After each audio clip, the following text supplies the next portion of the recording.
Terima kasih ya, sudah menanti dengan sabar tanpa merasa lelah, letih. Belum lagi kami yakin ya pasti ada dongkol dikit-dikit yang mungkin targetnya nggak nyampe, pesan-pesannya juga nggak sampai. Tapi apapun itu kami menghargai sungguh kehadiran teman-teman media karena teman-teman sangat berkontribusi besar terhadap membangun edukasi kepada publik soal-soal hukum, istimewa kasus-kasus yang terkait dengan tindak pidana korupsi. Sehingga selaku penasihat hukum atas nama Pak ICL kami mengapresiasi teman-teman media semuanya. Intinya mohon maafkan kami dan I love you all. Itu. Apakah boleh disampaikan poin-poin kesimpulan Pak hari ini?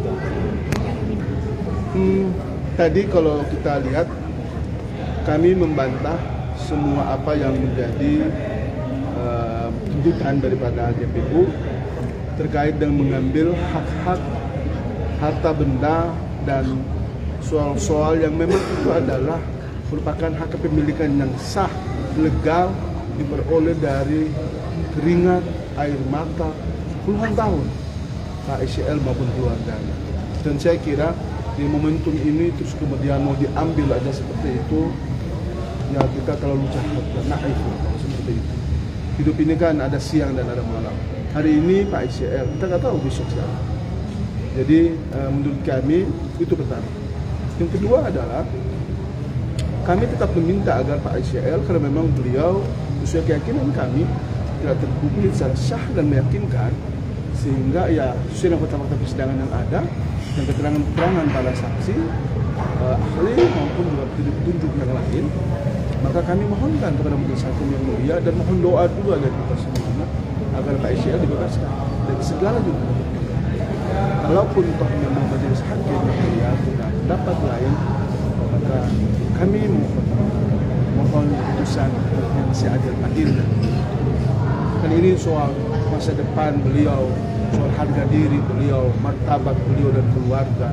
Seperti yang beliau sudah sampaikan di pledoi pribadi beliau bahwa tidak pernah dalam sejarah Republik Indonesia ini ada seorang menteri mau membawa istri, anak-anaknya dan cucunya datang di pengadilan untuk dipertontonkan, ditelanjangi di sini hanya demi untuk menunjukkan bahwa ada kebenaran, ada harapan, ada cahaya yang mesti harus kita tunjukkan sebagai bentuk komitmen kita sebagai sebuah bangsa, sebagai anak bangsa yang taat.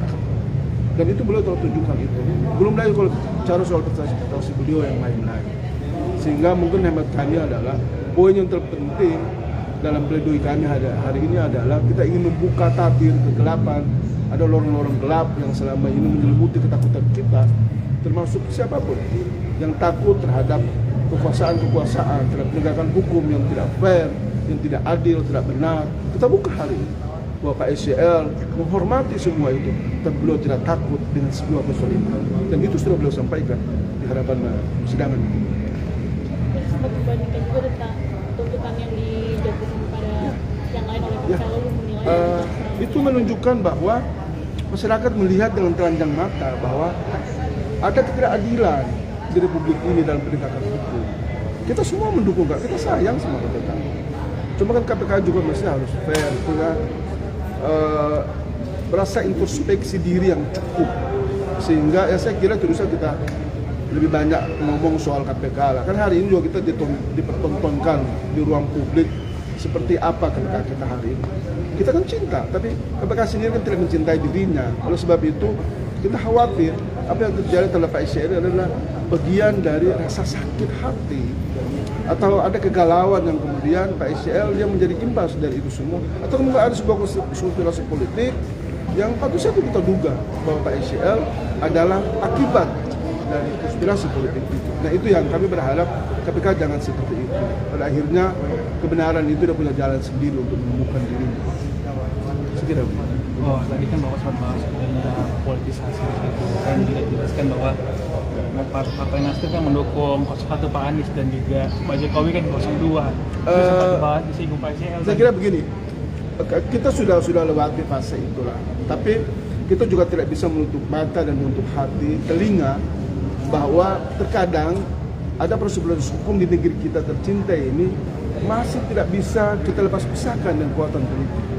Kita tidak tahu siapa itu, tapi saya kira teman-teman Milu juga harus jujur dengan hati nuraninya bahwa itu ada di depan mata kita.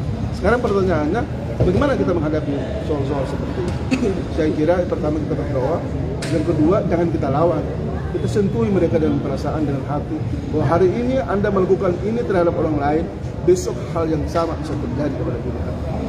Oke, ini tadi dalam pledoi Pak SCL banyak fokus pada Panji, Pak. Apakah seharusnya juga Panji tersangka dalam perkara ini kan? Dijual namanya itu. Kami hanya mau mengungkapkan sebuah fakta saja, bahwa kemudian itu akan menjadi kebutuhan ke depan, itu yang belum kami diskusikan.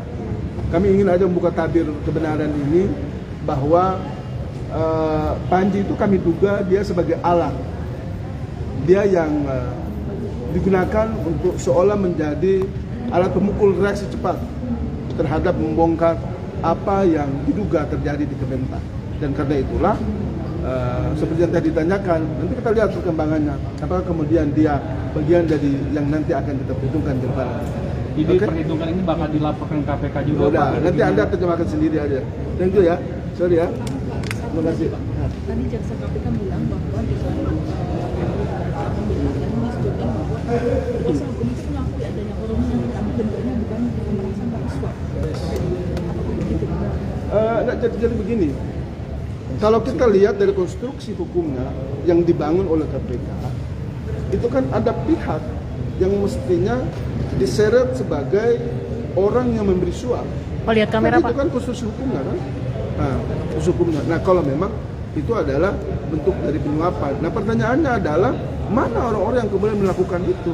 Kan mestinya mereka adalah menjadi bagian dari harus dimintai pertanggungjawaban di peradilan ini. Tapi kan itu tidak terjadi. Nah, itu yang kemudian kan ya ada pengkaburan fakta yang kemudian belum kita peroleh dari mens rea, dari orang-orang yang diduga mencatut nama menteri, lalu seolah-olah mereka ditekan, lalu seolah-olah mereka diperas dan sebagainya. Tapi kan fakta sudah mengemuka, telanjang di depan mata kita semua, bahwa hampir nyaris satu pun tidak mampu membuktikan bahwa itu adalah permintaan atau perbuatan Pak SCL dan keluarga. Itu kan fakta ya, teman-teman ikuti kan.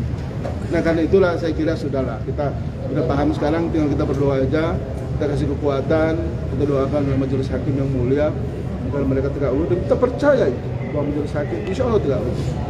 Karena kalau memang toh Pak SCL tidak bersalah dan bisa harus bebas, ya kenapa dibukti?